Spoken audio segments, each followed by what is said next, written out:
লোকসভা ভোটের প্রচারে ফের পশ্চিমবঙ্গে পদার্পণ করবেন প্রধানমন্ত্রী শ্রী নরেন্দ্র মোদী। 19শে মে অর্থাৎ রবিবার রাজ্যে আসছেন তিনি। সেদিন 3টি সভা করবেন প্রধানমন্ত্রী। পুরুলিয়া, বিষ্ণুপুর এবং মেদিনীপুরে দলীয় প্রার্থীদের সমর্থনে সভা করবেন তিনি। এরপর 20 মে পঞ্চম দফা ভোট চলাকালীন কাঁথি, তমলুক এবং ঘাটাল লোকসভা কেন্দ্রকে সামনে রেখে হলদিয়া এবং ঝাড়গ্রামে আরও 2টি সভা করবেন নরেন্দ্র মোদী। 20 মে ঝাড়গ্রাম স্টেডিয়ামে সভা করবেন প্রধানমন্ত্রী। উদ্দেশ্য বিজেপি প্রার্থীর প্রচার। রাজ্য বিজেপি সূত্রে খবর, ষষ্ঠ দফার প্রচারের জন্য রবিবার রাজ্যে 2টি জায়গায় সভা করার কথা হয়েছে তার। বাঁকুড়ায় বিজেপি প্রার্থী সুভাষ সরকারের সমর্থনে হবে তার প্রথম সভা। সেখান থেকে তার সম্ভাব্য গন্তব্যস্থল বিষ্ণুপুর। সেখানে সভা রয়েছে প্রার্থী সৌমিত্র খায়ের সমর্থনে। আগামী 20 তারিখ ঝাড়গ্রাম স্টেডিয়ামে প্রধানমন্ত্রী সভা করবেন। এই উপলক্ষে জোর কদমে চলছে প্রস্তুতি। ঝাড়গ্রাম নবনির্মিত ডিএম অফিস চত্বর মাঠে চপার ল্যান্ড করে বেশ সকাল সকাল।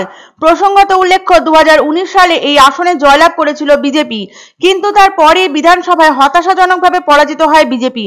তৃণমূলের করায়ত্ত হয় লোকসভা কেন্দ্রের মধ্যে থাকা 7টি বিধানসভায়। সবকটিতে বিপুল ব্যবধানে বিজয়ী হয় তৃণমূল। এখানেই শেষ নয়, পঞ্চায়েতেও ভরাডুবি হয় বিজেপির।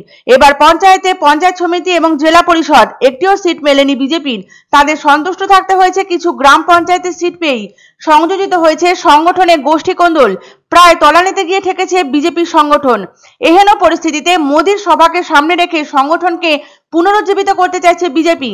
বলতে গেলে জঙ্গলমহলের ঝাড়গ্রাম আসন বাঁচাতে এখন মোদীর উপরেই ভরসা বিজেপির। তারই জন্য কেন্দ্রীয় এবং রাজ্য স্তরের নেতারা দফায় দফায় প্রস্তুতি মিটিং করে চলেছেন। তাদের উদ্দেশ্য প্রচারে এবং পরিসংখ্যানে এগিয়ে থাকা তৃণমূলকে পিছনে ফেলা। শনিবার সকাল সকাল ঝাড়গ্রামের নবনির্মিত ডিএম অফিস চত্বর মাঠে চপার ল্যান্ড করার পরই গোটা জায়গাটা পর্যবেক্ষণ করে বিশেষ নিরাপত্তা বাহিনী। বিজেপি রাজ্য নেতৃত্ব পরিদর্শন করেন ঝাড়গ্রাম স্টেডিয়ামের সভাস্থল। শুক্রবার থেকে বিজেপির কেন্দ্রীয় সংগঠনের সম্পাদক বিএল সন্তোষ, কেন্দ্রীয় মন্ত্রী ভি মুরলীধরন এবং রাজ্য বিজেপির সম্পাদক অমিতাভ চক্রবর্তী, সতীশ ধন সহ একাধিক নেতা দফায় দফায় জেলায় নেতাকর্মীদের নিয়ে বৈঠক করেন। তাদের লক্ষ্য প্রধানমন্ত্রীর সভাস্থল ভরাট করা, যাতে মেরামত হয় বিজেপির সাংগঠনিক অবস্থা। উল্লেখ্য, গত লোকসভা ভোটের শেষ মুহূর্তে প্রচারে এসে ঝাড়গ্রাম লোকসভা আসনটি শাসক দলের কাছ থেকে ছিনিয়ে নিয়েছিল বিজেপির প্রার্থী কুনার হেমব্রম।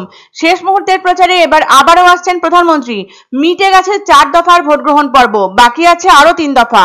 4 দফার ভোট সম্পন্ন হওয়ার পর আত্মপ্রত্যয়ের সুর ধরা পড়ল প্রধানমন্ত্রীর কণ্ঠস্বরে। 3টি দফাতেই ধরাশায়ী হয়ে গেছে বিরোধীরা। অতীতের সমস্ত রেকর্ড ভেঙে দেবে বিজেপি। 19 এবং 20 তারিখের সভায় মোদী মোট প্রচার করবেন 6টি লোকসভা কেন্দ্রে, যার মধ্যে রয়েছে পুরুলিয়া, বিষ্ণুপুর, মেদিনীপুর, কাঁথি, তমলুক ও ঘাটাল। আগামী 25শে মে এই কেন্দ্রগুলিতে চলবে ভোট গ্রহণ। এর মধ্যে পুরুলিয়ায় জ্যোতির্ময় সিংহ মাহাতো, কাঁথিতে সৌমেন্দু অধিকারী, বিষ্ণুপুরে সৌমিত্র খা, ঘাটালে হিরণ বিজেপির হয়ে লোকসভা নির্বাচনে লড়বেন। তবে জঙ্গলমহলের ঝাড়গ্রাম আসন বাঁচাতে মোদীর উপরে পুরোপুরি ভরসা করছে বিজেপি। তাদের মূল লক্ষ্য পরিসংখ্যানে ও প্রচারে বেশ কয়েক পা এগিয়ে থাকা তৃণমূলকে পেছনে ফেলা। তাই 20 তারিখ সোমবার বিজেপি প্রার্থী প্রণত টুডুর হয়ে প্রধানমন্ত্রী নরেন্দ্র মোদীর আগমনের উচ্ছ্বাসে সাজো সাজো রব ঝাড়গ্রাম স্টেডিয়ামে। প্রধানমন্ত্রীর সভাস্থল জমজমাট করার লক্ষ্য এখন সকল বিজেপি সমর্থকদের।